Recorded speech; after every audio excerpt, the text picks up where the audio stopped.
আসসালামু আলাইকুম রহমতুল্লাহ। সম্মানিত প্রিয় বন্ধুগণ, দেখেন, একটা রাষ্ট্রের প্রধান ইউনূস সাহেব কিন্তু এই কাজ করা ঠিক হয়েছে। ভারতের দিল্লির হিন্দুরা ইউনূস সাহেবের পিক দ্বারা, ছবি দ্বারা তারা মূর্তি বানিয়ে, দেবতা বানিয়ে পূজা করিতে আছে।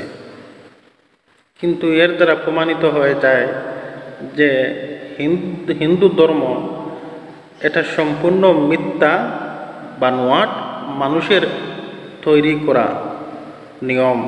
তাই তারা নিজেরাই যেমনে ইচ্ছা তেমনে সাজাচ্ছে আর তেমনিভাবে পূজা করতেছে, কাজ করতেছে।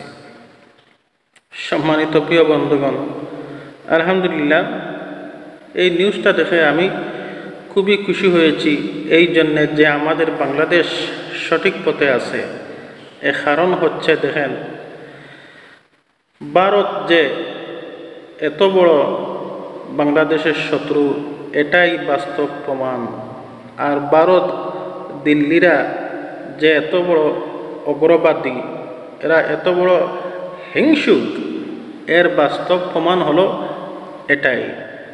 কিন্তু এই ভারতের দিল্লির হিন্দুরা এই কাজটা করে, কিন্তু আমাদের বাংলাদেশের যে সমস্ত হিন্দু ভাই বোনেরা আছে তাদেরকে অসম্মান করতে আছে। তারা নিজেরাই ধ্বংস হচ্ছে। ইউনূস সাহেবকে কোনোদিন তারা হেনস্থা করতে পারবে না। ইউনূস সাহেবের 1 ইঞ্চিত পরিমাণ মান সম্মান তারা কমাতে পারবে না, এবং তারা নিজেরাই ধ্বংস হচ্ছে।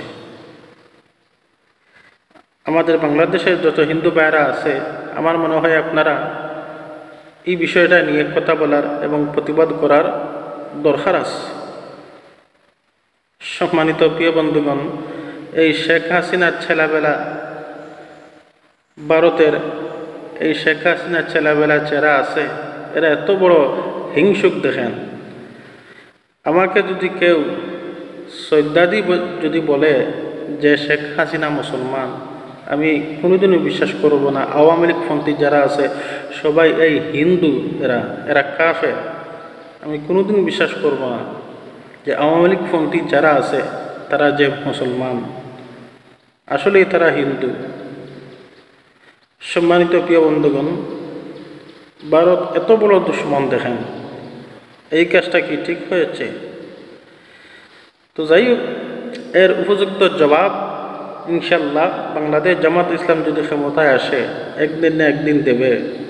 যদি বাংলাদেশ জামাত ইসলাম যদি ক্ষমতায় আসে, তাহলে এই দিল্লি দখল করবে এবং এটা ঢাকা হিসাবে পরিণতি হবে ইনশাল্লাহ। আসসালামু আলাইকুম।